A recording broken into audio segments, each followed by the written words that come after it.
Buenas, ¿qué tal? ¿Cómo estáis? Aquí andamos de nuevo, esta vez no para presentar un libro de literatura, sí para presentar un libro de historia en nuestra colección Historia Fundamental de la Fundación Banco Santander, y un libro que me parece una joya auténtica, cruzando la raya estrecha de la aguja y la almohadilla, mujeres emprendedoras del siglo XVI y XVII, realizado por Carmen Sanz Ayá. Buenas, Carmen, ¿cómo estás? ¿Qué tal? Muy bien, muchas gracias. Bueno, pues Carmen es académica de la historia, es catedrática de Historia Moderna, si no me equivoco, en la Universidad Complutense de Madrid, es una auténtica especialista en lo que son las redes financieras de Europa y América, ha sido Premio Nacional de Historia en el año 2014, creo, eres Premio Nacional de Historia, y bueno, pues tiene numerosos libros, más de 15 libros en su haber, y este no sé si será el 16º o no, pero desde luego, bueno, pues Carmen es la gran experta en este tema de mujeres emprendedoras del siglo XVI y XVII, y para mí es un privilegio y un placer estar contigo, que nos estés desvelando cómo se trata en esta colección de ángulos oscurecidos por la historia, y en este caso, mujeres emprendedoras del siglo XVI y XVII, que todos tenemos una idea un poco curiosa y extraña de esto en la época de los Austrias. Así que, Carmen, lo primero que te quería preguntar, lo más obvio. Ajá. Este título, Cruzando la raya estrecha de la aguja y la almohadilla. Todo el mundo se pregunta, ¿pero este título? Pero tiene sentido, ¿no? Sí, tiene sentido porque, bueno, es una expresión que está recogida por varios literatos de la época del Siglo de Oro que hablaban de la aguja y la almohadilla, entre ellos Tirso de Molina, pero otros, y que nos lleva directamente a las labores que se suponía que eran las que tenían que desempeñar las mujeres en cualquier circunstancia, porque era lo que tenían que hacer, lo que debían aprender y su rol social. Por tanto, la aguja y la almohadilla era su destino, la aguja y la almohadilla era su quehacer diario, y todas las que aparecen aquí son señoras que deciden cruzar la raya, es decir, no estar ahí solamente vinculadas a la aguja o la almohadilla, algunas directamente nunca lo hicieron, y otras lo compaginaron. Es que lo increíble de todas las que aparecen aquí, o sea, Carmen ha hecho un trabajo ímprobo, un trabajo a mí me parece de una investigación profundísima. Hay más de 150 mujeres, no se han contabilizado todas, pero más de 150 mujeres emprendedoras de aquella época. Hay algunas europeas, ¿sí?, que son, yo creo, de territorios de la monarquía hispánica en su mayoría. La mayor parte. En su mayor parte, ¿no? Y luego emprendedoras, o sea, más de 150 dedicadas, comerciantes, financieras, tenemos actrices, directoras de compañía de teatro, grabadoras, mujeres que se dedicaban a la edición del libro, impresoras. Quiero decir, es un mare magnum espléndido. Entonces, a través de todos los documentos que tú has estado mirando, por ejemplo, hay juros, había los billetes, de un montón de cosas que has investigado, ¿tú crees que estamos con este libro desmitificando un poco la imagen que teníamos de la mujer en el siglo XVI, XVII, y sobre todo de que éramos menos emprendedoras, o que las mujeres eran menos emprendedoras que en el norte de Europa, y que teníamos una idea distinta de lo que eran las mujeres emprendedoras en la época de los Austrias? Bueno, yo creo que un poco sí, tampoco, pero creo que sí, que había que explicar las realidades sociales de este periodo, que están siempre contadas de una manera muy superficial, salvo en el mundo de los especialistas, y donde los tópicos funcionan de una manera sistemática. Sí. Entonces, se trataba un poco de explicar, porque yo no soy estudiosa de género, no hago historia de género, lo que siempre he hecho ha sido, y sigo haciendo, es historia social, historia socioeconómica. Y haciendo historia socioeconómica me encontraba mujeres, es decir, yo estudiaba grandes hombres de negocios, en los distintos archivos por los que he trabajado, y encontraba mujeres. Claro, la pregunta surge inmediatamente, es si realmente jurídicamente en principio no pueden y sin embargo están, tendremos que saber en qué estatus jurídico ellas pueden desempeñar su trabajo y después cómo lo desarrollan, ¿vale? Y poco a poco esto ha sido un trabajo de muchos años, porque al final, pues, en los ámbitos socioeconómicos del mundo teatral, de la empresa teatral, me las encontré mucho, a partir de 1670 sobre todo. Pero en los ámbitos económicos de la pura finanza, es decir, de la economía dura y de la economía de especialistas, te encuentras ciertas mujeres que no se bajan, una vez están ahí, no se bajan del estatus. No son muchísimas. Los cálculos se mueven alrededor de no más de un 10%, un 11%, pero están. Y el hecho de que estén complejiza mucho la explicación de cómo es la sociedad antiguo regimental. No es A, B y C, sino que nos encontramos ante una sociedad más compleja, con todas sus características propias, en las que las mujeres tienen un estatus de supeditación al varón, que estas mujeres solventan. Claro, estas mujeres lo solventan. Se puede solventar legalmente. Porque cuéntanos un poco. Claro, dices, mujeres que iban contra la norma, pero no contra la ley. Eso es. ¿Esto qué es?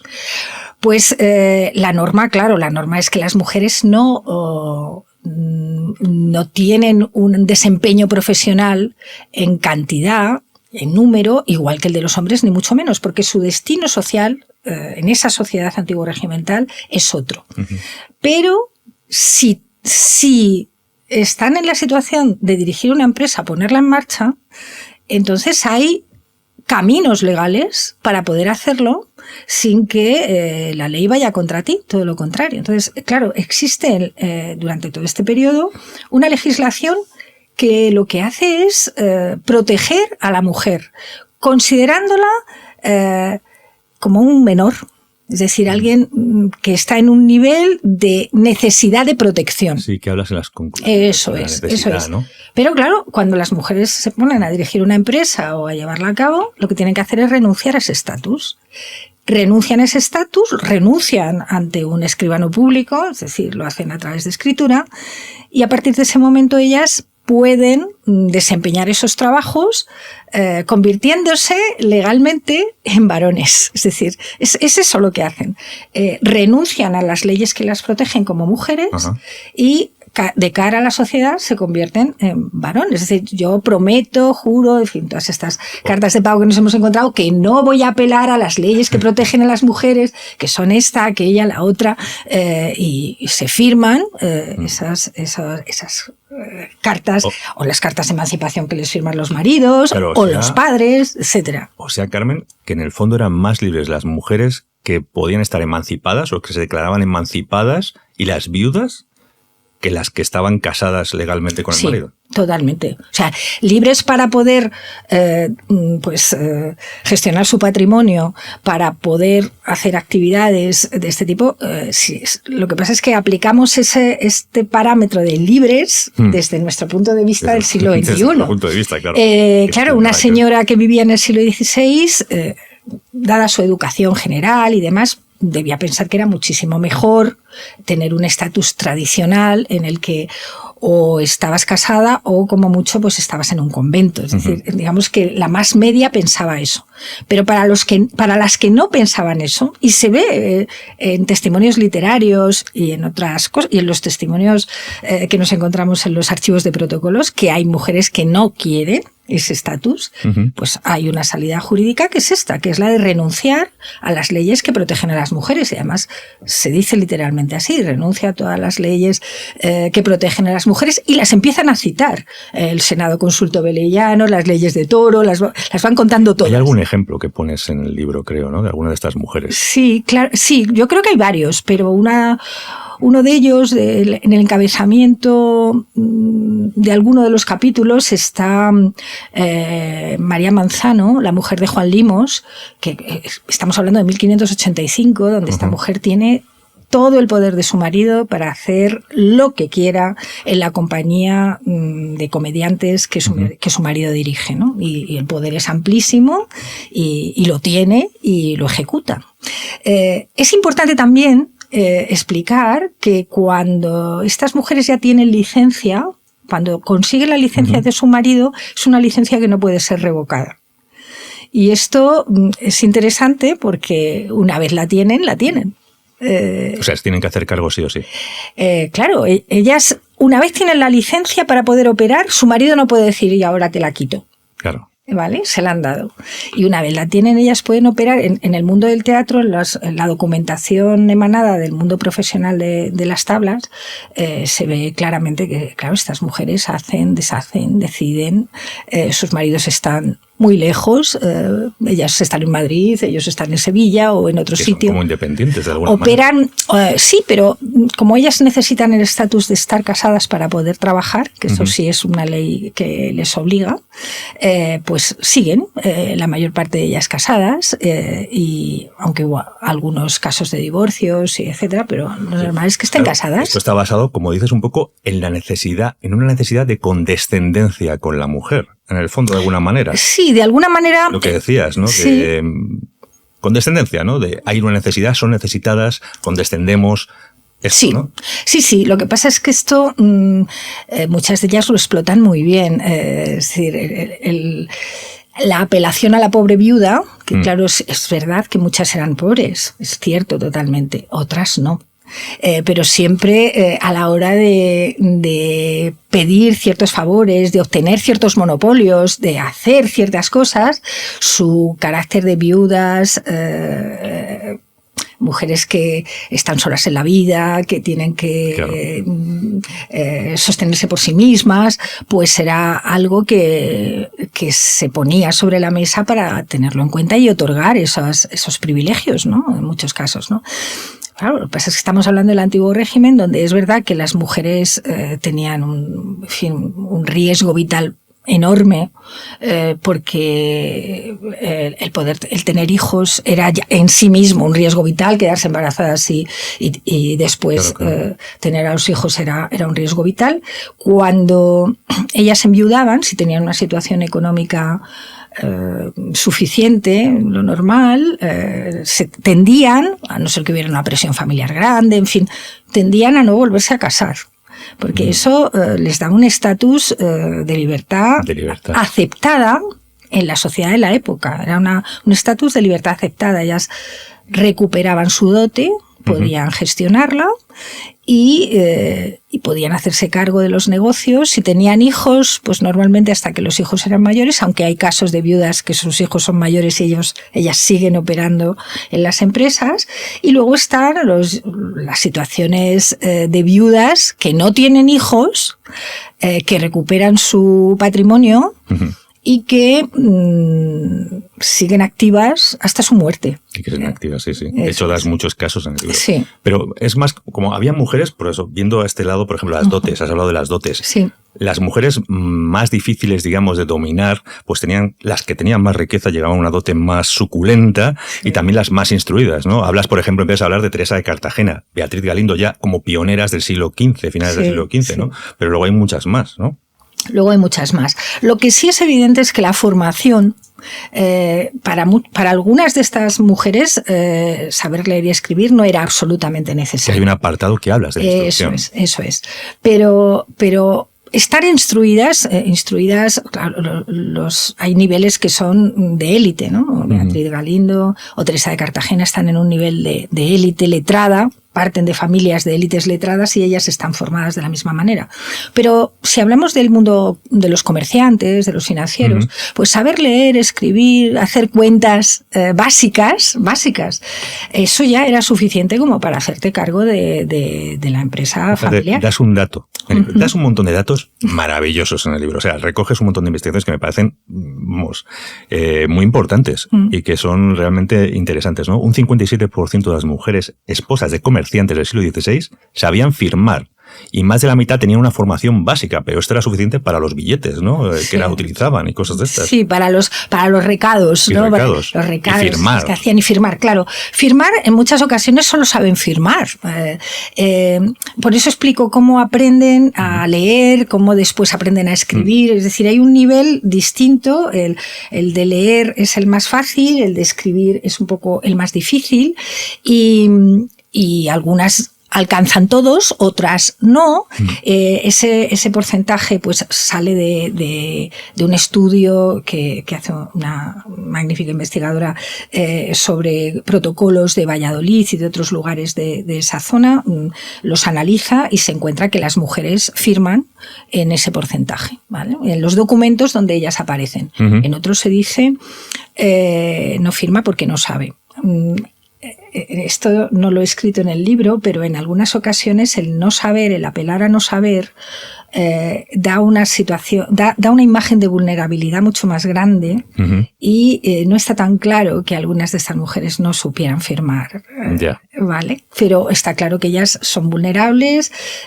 La imagen que dan es la imagen de vulnerabilidad que yo creo que estas hábiles mujeres sabían explotar muy bien.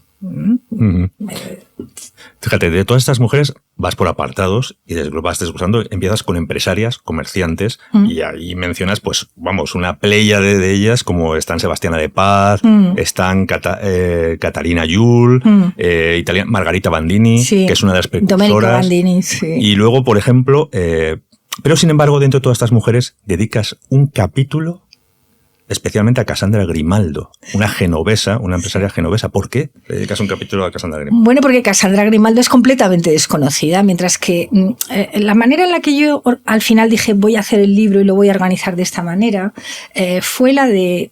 Tengo algunas mujeres que son directamente nada conocidas, o poco, o nada, y luego, pero no quería que la imagen fuera la de la excepcionalidad. Hay 4 mujeres que son excepcionales, sino que me interesaba mucho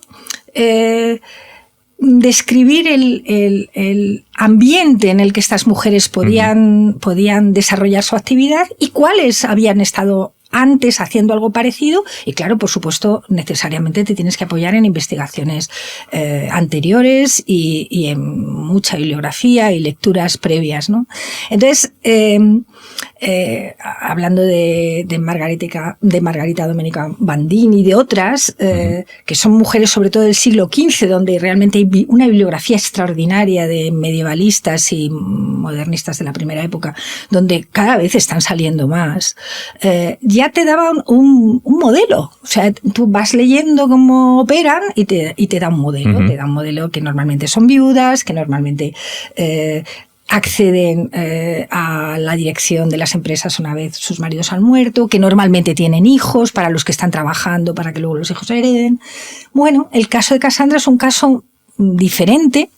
Ella es una especie de mano derecha de su padre. Lo que se va viendo progresivamente a través de la documentación, pues es algo así. Su padre, por supuesto, la casa con otro hombre de negocios. Su padre es un financiero de origen genovés, que en un momento determinado se convierte en el más importante financiero de Felipe II, es decir, no es un financiero. No es un cualquiera. Tal, sino que es alguien que entre los años 60 y el año 75, 1564, 1575, 79, es el más importante proveedor de dinero para Felipe II. Y ella está casada con su marido, no se la ve en los papeles en general mientras su marido está vivo, pero cuando su marido muere, ella consigue varias cosas. La primera es ser nombrada heredera universal del marido, aunque el marido hace un mayorazgo para sus sobrinos porque no tiene hijos. Ella vacía de contenido ese mayorazgo para gestionar absolutamente todos los bienes que ha heredado. Después, todos esos negocios están por hacer. Los negocios que hereda de su marido eran negocios muy complicados, pero muy complejos, que entenderlos... Claro, tú hablas de su inteligencia financiera. Exactamente. ¿No? Es que comprender ese mundo no es un mundo fácil. Está claro que ella lo había visto desde pequeña y aprende. Está claro que aprende. Y gestiona con una habilidad tal que hoy sé, no lo sabía cuando estaba escribiendo el libro, pero hoy sé que es una agente de otros financieros. Es decir, que ella en Madrid opera como intermediaria con el Consejo de Hacienda y la Contaduría Mayor de Cuentas, con otros financieros que tienen dificultades para cobrar de la Real Hacienda. Y eso significa que tiene una red y una influencia extraordinaria que ha aprendido gestionando los negocios de su marido, que eran complejísimos. Era gestión de deuda pública, era primero adquisición y luego venta de señoríos, es decir, de territorios de realengo que pasan a ser territorios de señorío para pagar las deudas que tiene Felipe II y que ha contraído pues por sus múltiples compromisos económicos. Y realmente es una mujer que además tiene una vida larguísima. Ella vive todo el reinado de Felipe II, pero buena parte del de Felipe III, se muere en 1618. Y es realmente la cabeza no visible de un clan muy importante, porque ella es la tía carnal, nada más y nada menos que de Ambrosio Spínola. El de la rendición de Breda. El de la rendición de Breda, el del marqués de los... Es el primer marqués de los Albases, grande de España. Y la gestión de todo eso en Madrid estaba en manos de Casandra. Bueno, y también el patronato de la iglesia más visible para los genoveses en esa época, que era el convento de la Victoria, ella lo dota, y luego, claro, se convierte en patrono Ambrosio Spínola, ¿no? Claro. Pero es ella la que lo funda, ella la que lo hace, allí está la visibilidad de su linaje en la capilla mayor, ella está enterrada allí con su marido, con su hermana. Bueno, que entendemos que le dediques un capítulo. ¿Entiendes? Sí o sí, o sea, lo entiendo perfectamente. Sí. Luego entras, porque esta es la riqueza de este libro, de mujeres que recuperas, entras en el espacio de las empresarias y las actrices, o sea, porque hay muchas actrices que luego se convierten en empresarias, que dirigen su propia compañía. Y das otro de estos datos fantásticos, ¿no? Que, bueno, te haces eco de una investigación, que en la escena española de 1540 a 1710, un 11%, que es el dato que dabas respecto a los comerciantes, también de las comerciantas, sí, que llamas, sí. Ejercieron tareas de dirección mujeres y gestión en los tablados. Sí, o sea, un 11% eran mujeres, ¿no? Claro, este dato, ¿a ti qué te dice? Pues a mí, bueno, en el caso del negocio teatral es que las mujeres son imprescindibles. Sí, había una presencia abrumadora, lo dices en el libro. Claro, pero es que además son imprescindibles para que el desarrollo del teatro comercial se diera como fue. Es una mezcla de muchas cosas. El teatro del siglo de oro tiene un éxito extraordinario porque es una mezcla de muchas cosas. No es solo teatro renacentista, semiculto. No. Es una fórmula que Lope de Vega finalmente pues fija y luego crea toda una escuela en la que ir al espectáculo es estar todo el día en el teatro y que hay muchas cosas que hacer.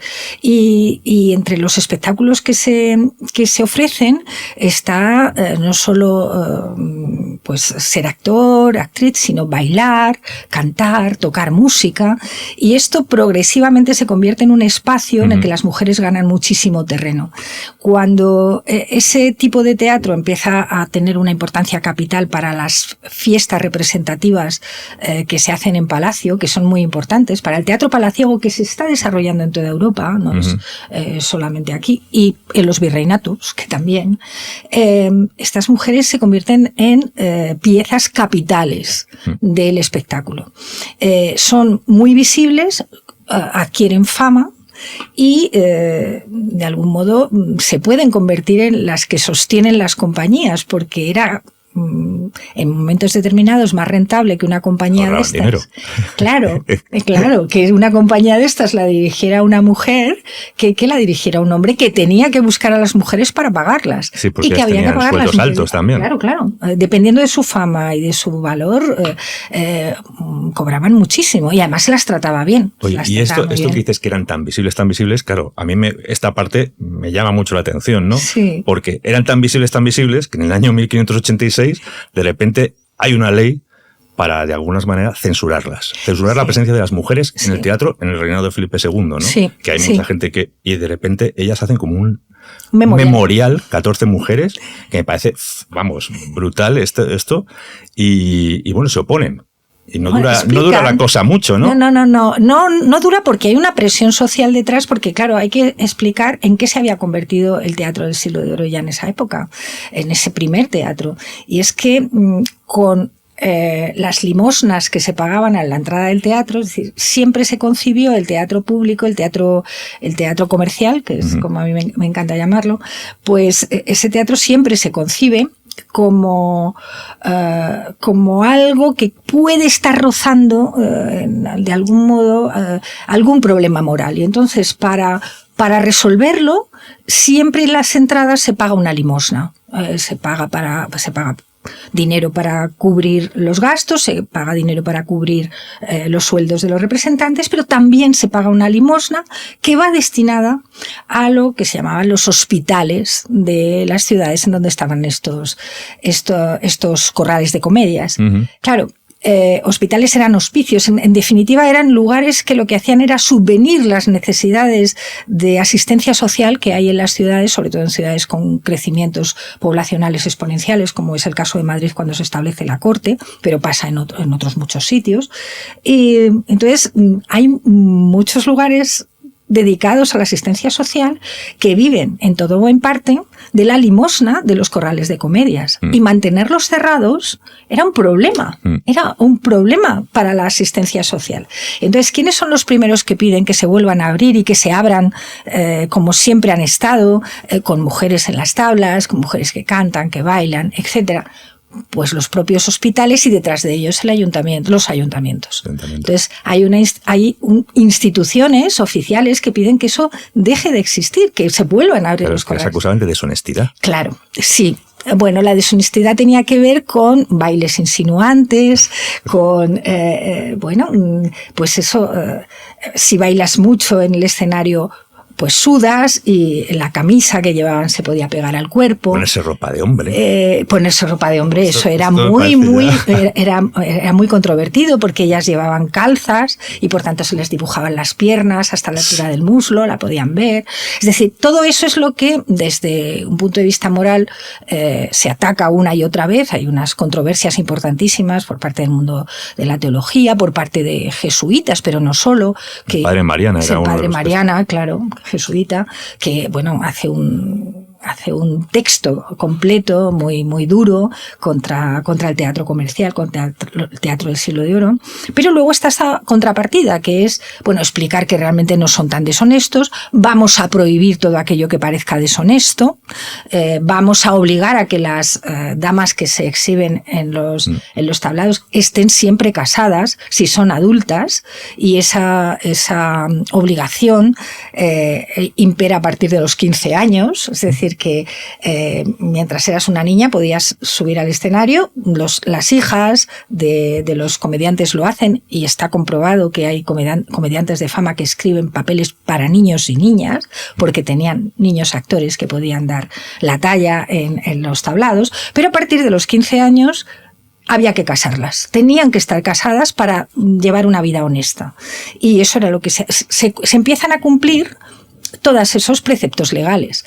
Los bailes, pues bueno, las seguidillas, las chaconas, que eran muy movidas y ellas se movían mucho, pues se empiezan a prohibir esos bailes y se les cambian los nombres, pero se baila lo mismo en los escenarios. Es decir, las triquiñuelas que sí, se van cambiando y por tanto las protestas siguen. Entonces, pero el hecho del teatro comercial es algo tan llamativo, tan importante, tan necesario. En ese ámbito de representaciones pues civiles, políticas. Que duró un año la prohibición, vamos. Nada. Dura poco, y luego, claro, hay que tener en cuenta que también cuando había lutos, pues por supuesto los teatros tenían que cerrar. Se aprovechaba siempre cuando había lutos oficiales para cargar y decir, bueno, a ver, ahora que está cerrado, si conseguimos que no se abra. Pero al final se volvía a abrir. Y bueno, el ejemplo evidente de que las mujeres se van abriendo camino en ese mundo es que para 1670 hay una mayoría de ellas que están muy reconocidas, que están valoradas, que su trabajo se valora y que, bueno, pues pueden en momentos determinados hacerse cargo de las compañías durante tiempo. Y dedicas otro capítulo, que aquí tenemos en el libro un testamento de María Bezón, que hemos hecho una especie de facsímil precioso, que anda por aquí, el testamento de María Bezón. Sí. Hablas de ella como la top. Esta era la top de las actrices, que se convirtió en directora. O sea, además fue internacional, se fue a la corte de Luis XIV porque se casó con María Teresa de Austria. En fin. Una historieta es fascinante. una historia interesante. Es top, pero probablemente no la más top. Y explico por qué. Es decir, ella se va siendo bastante joven a París cuando otras que eran top aquí deciden no marcharse porque ellas tienen aquí un estatus y para qué se van a marchar, a no ser que, claro, les dieran una orden directa del rey que llegó, pero en cuanto pudieron, volvieron.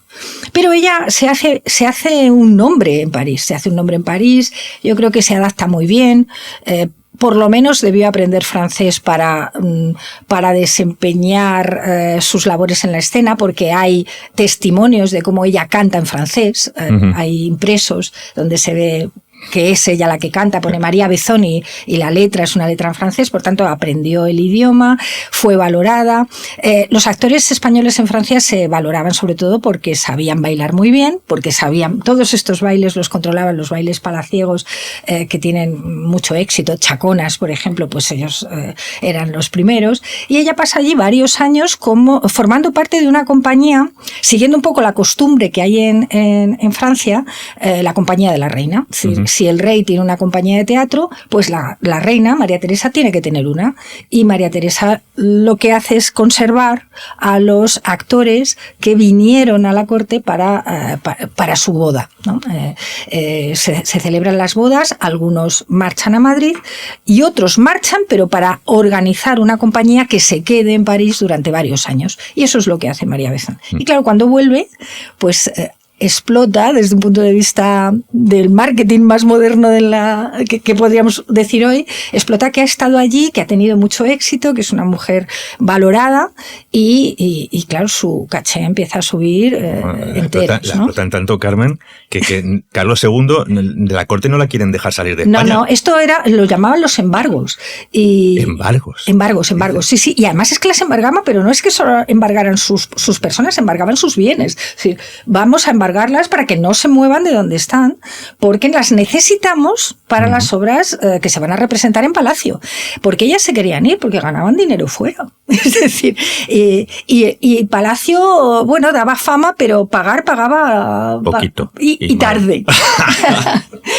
Pagaban con mucho retraso. Mientras que ellas, si se iban a hacer giras, que diríamos hoy, ¿vale? Ya fuera en Lisboa o fuera en otros sitios, ellas cobraban por adelantado, cobraban su dinero y podían gestionar muy bien su situación económica. Entonces, María Besson, que es muy lista, lo que dice es que si quieren que se quede en Madrid, pues que le paguen un sueldo. Entonces, se llama ración, pero se estudia en Palacio si se le puede pagar esta ración, que ya había habido algún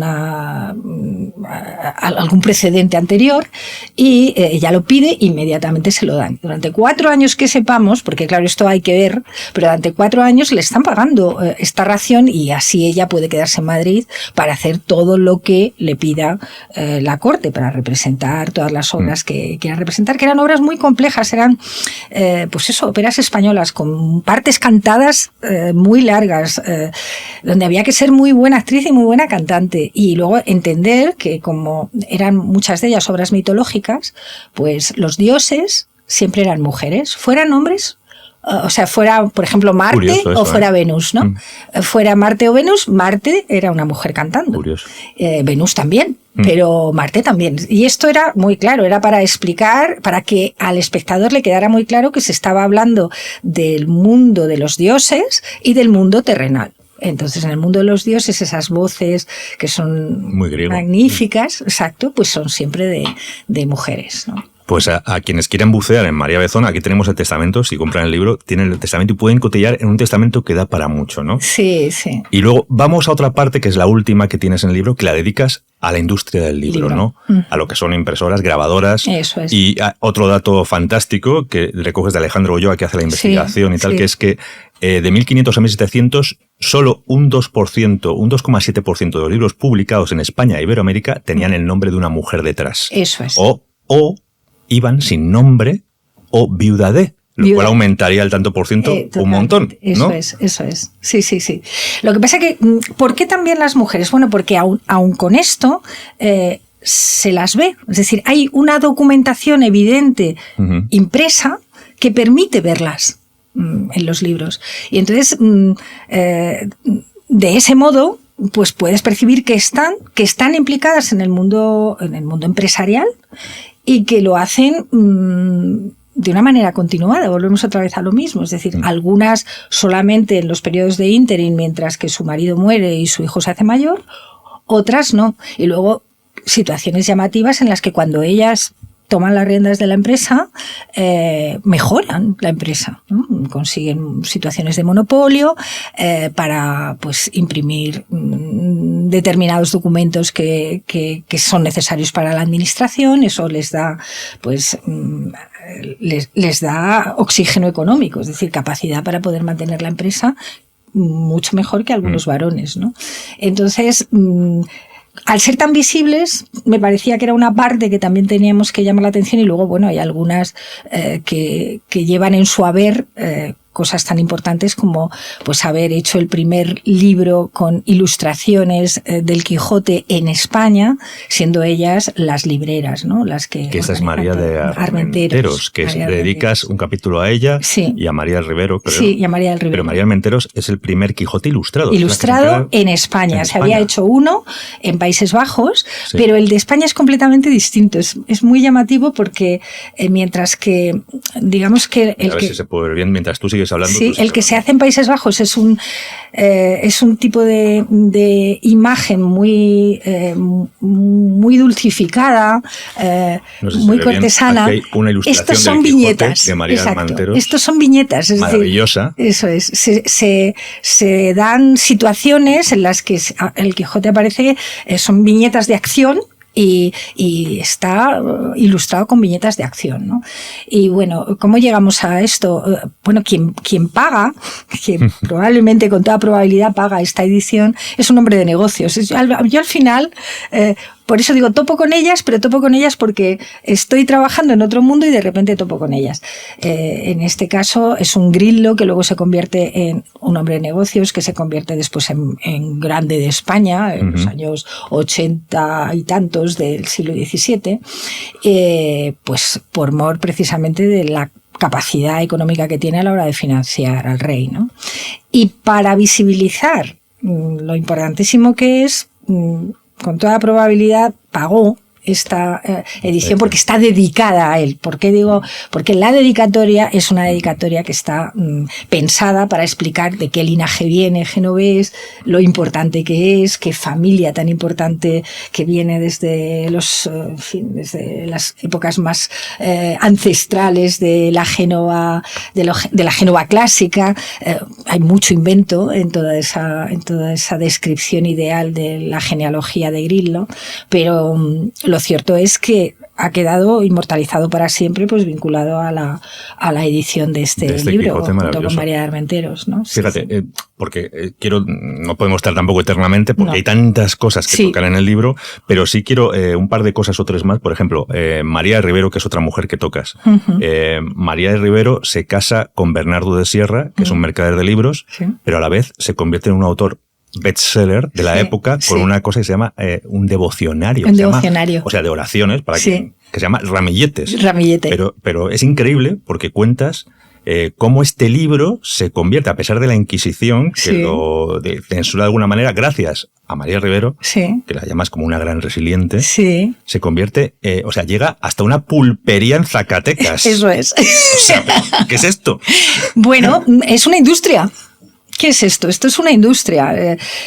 Hay que ver qué mercado tenían los libros y, bueno, pues los libros de leyes, los libros eran los más caros, los libros in folio y demás, pero luego esto hay que pensar lo que era. Eran libros en octavo, a veces en 16avo, son libritos que caben en la mano y que la gente los utilizaba todos los días para levantarse y aplacar el ánimo. Sí. Con Dios me acuesto, con Dios me levanto, con la Virgen María y el Espíritu Santo. Abrías la oración, tú hacías esto, rezabas y decías, bueno, ya ha empezado el día bien. Si tenías alguna dificultad en el día o lo que sea, abrías tu pequeño devocionario y había ahí un mensaje, ¿no? Ahora se han editado libritos, esto lo he visto en algunos grandes almacenes, tanto de libros como grandes almacenes normales, donde hay gurús Sí. Gurús de la calma, que leen esto, que también editan estos pequeños libritos donde hay, bueno, epigramas de 2 líneas para que las personas vuelvan otra vez a orientarse, no estresarse. Estamos hablando, Carmen, de precursoras. Es totalmente. Una precursora absoluta, vamos. Totalmente. 300 años antes. Ahora vas, pues eso, a unos grandes almacenes, te vas a la sección de librería y estas cosas las siguen vendiendo. Vamos, que a su muerte creo que llegó hasta Filipinas. Sí. Y se tradujeron. Todo. Claro, son ediciones baratas, ¿vale? Que la gente puede comprar por muy poco dinero y por tanto el mercado es una cuestión de escala. Sí. El mercado es amplísimo, mientras que los libros de juristas pues son los que son y tal. Estos libros son libros que a escala los puede tener todo el mundo que sepa leer un poquito, ¿no? Entonces los mercaderes los llevaban todos colgados de su faltriquera. Es decir, a nivel de escala eran libros muy bien pensados. Entonces está claro que su marido tenía una visión extraordinaria del negocio y decidió hacer pues un compendio de oraciones y demás. Claro, esto rayaba con un problema inquisitorial porque en algunos momentos podía estar interpretando cosas que desde el punto de vista teológico pues podían ser discutibles, y de ahí que la Inquisición entrara, que parte de la Inquisición mexicana persiguiera en muchos casos este tipo de libros. A Lima no llegó la persecución, pero porque se pensaba que se estaban reinterpretando con demasiada libertad pues ciertos mensajes religiosos. Pero lo cierto es que funcionaba, es decir, que las personas lo necesitaban, lo necesitaban mucho, ¿no?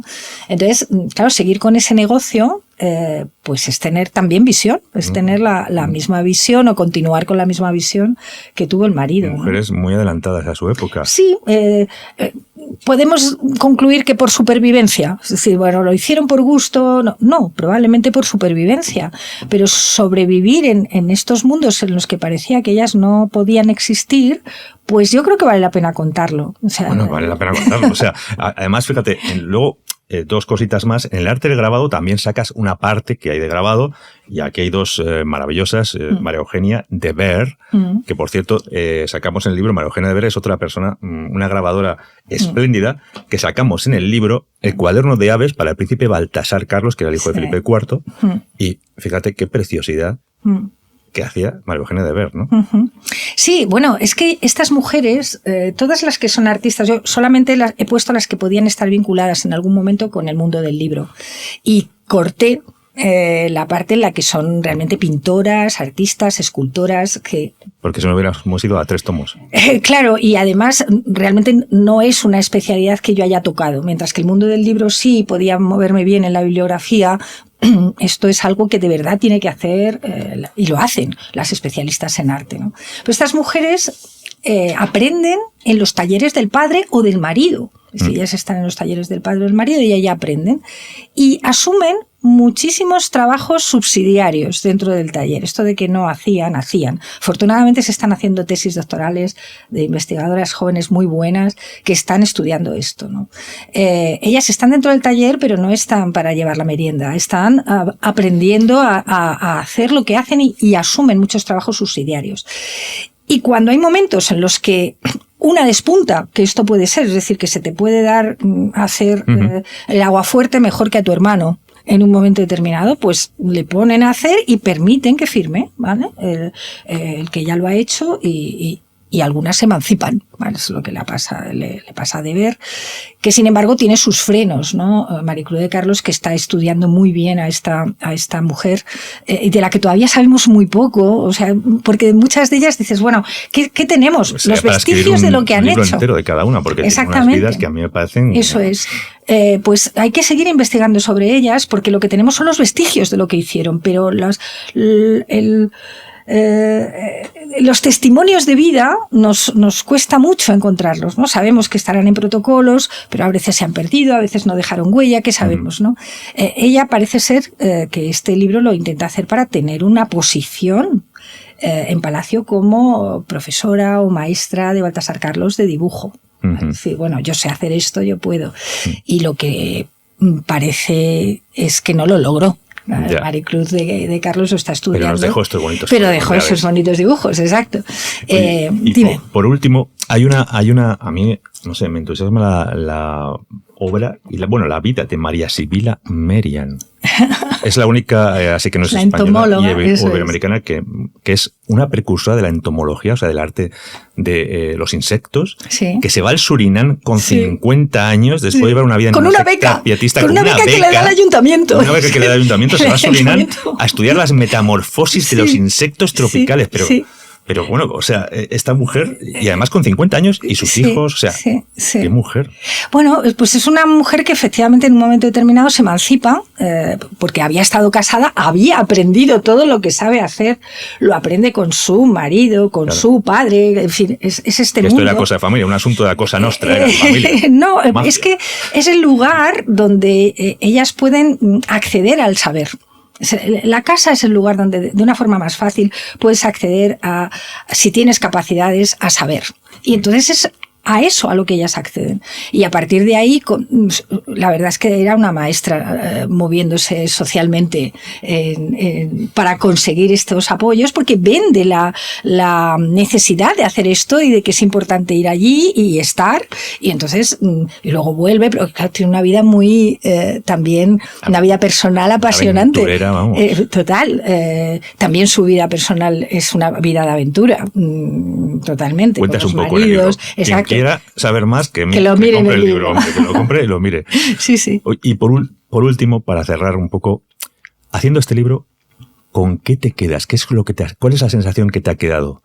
¿Qué es lo que destacarías? ¿Qué te ha aportado estudiar todo reata de mujeres maravillosas, emprendedoras que luchan, que se abren paso? ¿Qué te quedas? ¿Con qué te quedas? ¿Qué has descubierto? Bueno, he aprendido muchísimo porque yo tenía las mías, las que me iba encontrando, y esta idea de que tenía que contextualizarlas me ha hecho aprender muchísimo más de otras y de otros lugares y de otros sitios, también de otros países que decidí que no lo metía, pero viendo lo que ocurría en otros países en el mismo periodo. O sea que lo primero ha sido aprender mucho, que yo creo que es un poco la pulsión que tenemos, al menos yo en la investigación histórica, lo que me mueve es saber más, fundamentalmente. Luego ya me pongo a contarlo, pero lo que quiero es saber. Y luego, yo en mi trabajo en la universidad, yo soy profesora de historia social en la época moderna, y mi afán es explicar a los alumnos que la sociedad antiguo-regimental es una sociedad muy compleja, que frente al esquemita sencillo de es una sociedad estamental donde están los privilegiados, los no privilegiados y viven en compartimentos estancos en los que no se mueven, no hay movilidad social. Si eres del estamento no privilegiado, nunca saldrás del estamento no privilegiado. Frente a eso, si eres mujer, no puedes hacer de tu exacto. Frente a eso, estrecha aguja. En la sociedad antiguo-regimental hay movilidad, hay mucha movilidad. Hay una movilidad que tiene unos parámetros de gestión que probablemente sean distintos, pero no tanto a los de la época contemporánea, pero existe movilidad social y nos encontramos ante una sociedad muy compleja. Sí, frente a lo que te cuentan de que la sociedad es sencilla, de que es fácil. No, es una sociedad compleja donde alcanzar poder económico es fundamental para moverse, es decir, para tener movilidad social. Y esto va con los hombres, va con las mujeres.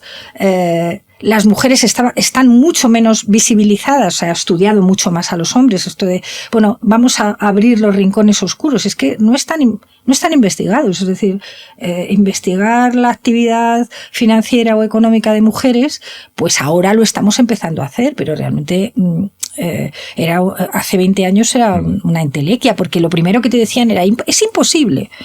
No podían. Con ese estatus jurídico ellas no podían trabajar, ¿no? Sí que podían. Ya sabemos que podían. ¿Cómo lo hacían? ¿De qué manera lo hacían? Entonces, yo creo que lo único que he hecho ha sido abrir puertas. Es decir, aprender más y abrir puertas para nuevas investigaciones y para seguir enseñando que estamos ante una sociedad compleja, ante una sociedad que no es tan estereotipada y anquilosada como normalmente desde los discursos de la Ilustración nos han contado. Para cambiar estereotipos. Para cambiar estereotipos, de alguna manera. Pues has abierto, Carmen, más de 150 puertas, porque cada mujer de este libro es una puerta a abrir, ¿no? Así que yo te quiero dar las gracias por a vosotros por permitirme hacerlo, que me he divertido mucho. Por esta magnífica publicación, porque hay libros que cambian tu mirada sobre el mundo y la sociedad, y este es uno de ellos. Así que nos quedamos con eso. Muchísimas gracias. A vosotros siempre. Un placer. Un placer.